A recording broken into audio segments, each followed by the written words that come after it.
আসসালামু আলাইকুম। আজকে বিশ্ব বাণিজ্য সংস্থার উদ্দেশ্যসমূহ কি সেগুলো আলোচনা করব। এখানে দেখো, প্রথমে ভূমিকা।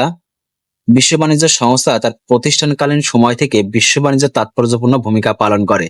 বিশ্ব বাণিজ্য সংস্থা, যেটা আমরা ইংরেজি সংক্ষিপ্ত রূপ যেটা WTO, যার পুনরূপ হচ্ছে ওয়ার্ল্ড ট্রেড অর্গানাইজেশন। এই বিশ্ব বাণিজ্য সংস্থাটি প্রথম গঠিত হয়েছিল জানুয়ারি মাস, যেটা প্রথম জানুয়ারি মাসেই 1995 সালে, অর্থাৎ 1995 সালে 1 জানুয়ারিতেই কিন্তু এই বিশ্ব বাণিজ্য সংস্থা প্রতিষ্ঠা হয়। আর এই প্রতিষ্ঠানকালীন থেকেই কিন্তু বিশ্ব বাণিজ্য রক্ষণাবেক্ষণ বা সুন্দরভাবে পরিচালনার ক্ষেত্রে বিশ্ব বাণিজ্য সংস্থা কিন্তু কাজ করেছে। বিশ্ব বাণিজ্য সংস্থা হচ্ছে এমন একটি সংগঠন যা আন্তর্জাতিক উদারনৈতিক বাণিজ্য ব্যবস্থা তদারকির নিমিত্তে গঠিত। উদারনৈতিক বাণিজ্য বলতে যেখানে হচ্ছে কোন রাষ্ট্র একে অপরের উপর হস্তক্ষেপ করতে পারবে না, যেখানে হচ্ছে প্রতিযোগিতামূলক ভাবে একটা রাষ্ট্র আর একটা রাষ্ট্রের হচ্ছে পণ্য সামগ্রী সেখানে কি করবে, বেচা কিনা করবে।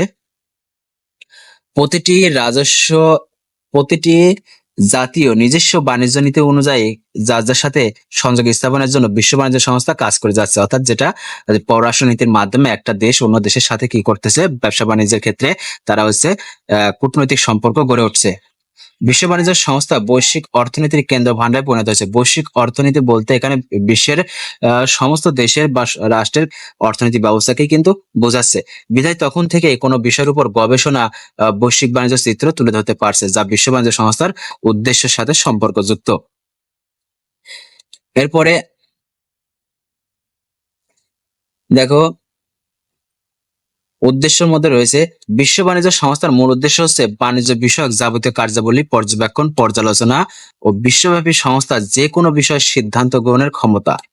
অর্থাৎ একটা বাজার যেমন সেখানে ক্রেতা বিক্রেতার যেমন হচ্ছে পর্যবেক্ষণ করে, সেরকম আন্তর্জাতিক বাজার বা আন্তর্জাতিক বাণিজ্যের ক্ষেত্রেও কিন্তু এই বিষয়টাই হয়ে থাকে। এই সংস্থাটার লক্ষ্য উদ্দেশ্যের দিক থেকেও সুদূরপ্রসারী। এই সংস্থাটি অনেকটা পুঁজিবাদী দেশগুলোর ক্রিয়ানক হিসেবে পরিচালিত। পুঁজিবাদী দেশগুলোর ক্রিয়ানক হিসেবে পরিচালিত, ক্রিয়ানক বলতে অর্থাৎ পুঁজিবাদী যে সমস্ত রাষ্ট্রগুলো আছে যারা মনে করে যে আমরাই স্বয়ংসম্পূর্ণ, সেই সমস্ত রাষ্ট্র যেমন যুক্তরাষ্ট্র, ফ্রান্স, রাশিয়া, এইরকম যে রাষ্ট্রগুলো আছে বা চীন, এদেরকে আছে কি করে, এদেরকে নিয়ন্ত্রণের ক্ষেত্রেও কিন্তু বিশ্ব বাণিজ্য সংস্থা কাজ করে। এই সংস্থাটি ব্যবসা বাণিজ্যকে বিশ্বব্যাপী করার পক্ষপাতী। বিশ্ব বাণিজ্য সংস্থা মনে করে ব্যবসা বাণিজ্য উন্মুক্ত হওয়া উচিত, অর্থাৎ যেটা উন্মুক্ত বলতে যেটা খোলা, অর্থাৎ একে অপরের হস্তক্ষেপ করতে পারবে না। সবাই তাদের যে পণ্য সামগ্রী আছে সেগুলো তারা কি করবে, অন্যান্য রাষ্ট্রের কাছে বিক্রি করবে এবং বিনিময়ে, কারণ প্রত্যেকটা রাষ্ট্রই তো হচ্ছে স্বয়ংসম্পূর্ণ, একটা রাষ্ট্র আর একটা রাষ্ট্রের উপর হচ্ছে কিন্তু নির্ভরশীল থাকে। সেক্ষেত্রে এখানে বাধা বিপত্তি থাকবে না। বাণিজ্যের দিক থেকে কোনো দেশের কোনো বাধা নিষেধ থাকবে না। বিশ্ব বাণিজ্য সংস্থার উদ্দেশ্য সামনে রেখে নিম্নোক্ত উদ্দেশ্য অর্জনে সচেষ্ট থাকে। সেগুলো দেখো এখানে কি কি আছে।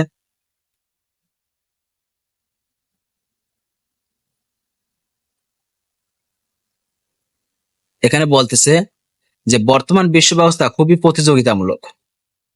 বর্তমান বিশ্ব ব্যবস্থা খুবই প্রতিযোগিতামূলক, কারণ এখানে কিন্তু প্রতিযোগিতার ভিত্তিতেই কিন্তু ব্যবসা বাণিজ্য হয়ে থাকে।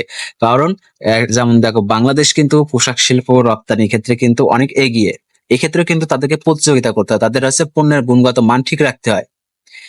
এই প্রতিযোগিতামূলক বিশ্ব বিরোধ দেখা দেবে স্বাভাবিক, অর্থাৎ একটা দেশের পণ্য দেখা যাচ্ছে খুব বেশি চলতেছে, অন্য দেশের পণ্য সেটা চলতেছে না, বা রপ্তানি ক্ষেত্রে আহ বাধা নিষেধ হচ্ছে।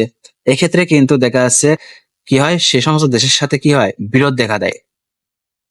যেমন আমরা দেখছি যে বিভিন্ন নাটক বা মুভিতে দেখা যাচ্ছে কেউ যদি আছে কোনো একটা ব্যবসা প্রতিষ্ঠানে দেখা যাচ্ছে দাঁড় করিয়ে ফেলে, সেই ব্যবসা প্রতিষ্ঠান থেকে তাকে কিভাবে নামিয়ে দিবে, এটা কিন্তু আছে বিভিন্ন ভাবে চক্রান্ত করে। এক্ষেত্রে বিরোধ সৃষ্টি হয়। বাণিজ্য সংক্রান্ত বিরোধ দেখা দিলে নিষ্পত্তি করা বিশ্ব বাণিজ্য সংস্থার প্রধান উদ্দেশ্য। অর্থাৎ এখানে যদি কোনো দেশের সাথে কোনো দেশে যদি বিশ্ব বাণিজ্যের ক্ষেত্রে যদি কোনো বাধা নিষেধ আসে বা বিরোধ সৃষ্টি হয়, সেক্ষেত্রে এই বিশ্ব বাণিজ্য সংস্থা এই বিরোধটা নিরসন করার চেষ্টা করে। তাহলে এখানে কিন্তু তুমি পয়েন্ট দিয়ে লিখতে পারো যে প্রতিযোগিতামূলক বাজার ব্যবস্থা, এক নাম্বার একটা পয়েন্ট দিয়ে দিতে পারো প্রতিযোগিতামূলক বাজার, কারণ এখানে পয়েন্ট দেওয়া নাই যেহেতু।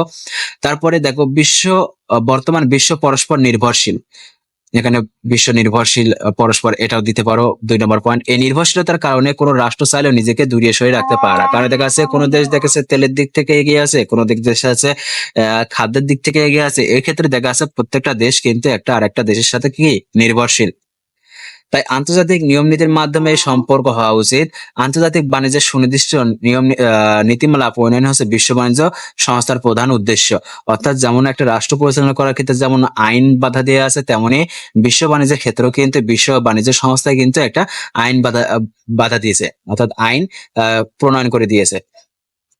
বিশ্ব বাণিজ্য সংস্থার অন্যতম উদ্দেশ্য ন্যায়সঙ্গত, মুক্ত ও যৌথ বাণিজ্য নিশ্চিত করা। এছাড়া বিশ্ব বাণিজ্য সংস্থা চায় ব্যবসা বাণিজ্যকে বিশ্বব্যাপী করতে। এই লক্ষ্যে উন্নয়নশীল উন্নত দেশের মধ্যে বাণিজ্যিক সম্পর্ক জোরদার করা বিশ্ব বাণিজ্য সংস্থার অন্যতম উদ্দেশ্য।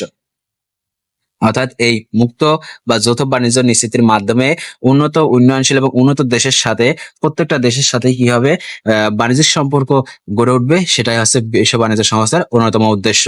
এরপরে বিশ্ব বাণিজ্য সংস্থার অন্যতম আরেকটি উল্লেখযোগ্য উদ্দেশ্য হচ্ছে বাণিজ্য সংক্রান্ত অন্যান্য নীতিমালা, যেমন কর, তারপরে হচ্ছে রাজস্ব, আমদানি রপ্তানি। অর্থাৎ এক্ষেত্রে কিন্তু পণ্য আমদানি রপ্তানির ক্ষেত্রে কিন্তু বিশ্ব বাণিজ্য সংস্থায় কিন্তু বিভিন্ন প্রকার সুযোগ সুবিধা পেয়ে থাকে, যেমন কর দিতে হয়। তারপর হচ্ছে উপসংহার। দেখো, পরিশেষে বলা যায় বিশ্ব বাণিজ্য সংস্থা প্রতিষ্ঠিত হওয়ার পূর্বে আন্তর্জাতিক বাজার নিয়ন্ত্রণের কোনো ব্যবস্থা ছিল না।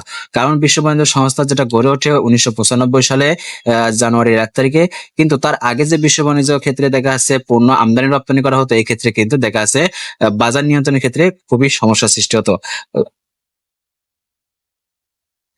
তারপরে দেখো, যখন তখন আন্তর্জাতিক বাণিজ্যের ভারসাম্যহীনতা দেখা দিত। এই ভারসাম্যহীনতা মোকাবেলা করাই বিশ্ব বাণিজ্য সংস্থার অন্যতম লক্ষ্য উদ্দেশ্য। তাহলে বিশ্ব বাণিজ্য সংস্থার অন্যতম লক্ষ্য উদ্দেশ্য হচ্ছে যে প্রত্যেকটা দেশ এখানে রপ্তানি আমদানির ক্ষেত্রে কাজ করবে। দেখা যাচ্ছে কেউ কখনো হচ্ছে একক আধিপত্য বিস্তার করতে পারবে না। এটাই হচ্ছে বিশ্ব বাণিজ্য সংস্থার অন্যতম উদ্দেশ্য। এবং পরবর্তী ক্লাসের ভিডিও পেতে তো অবশ্যই চ্যানেলটি সাবস্ক্রাইব করে পাশে থাকবে। সবাই ভালো থেকো, আল্লাহ হাফেজ।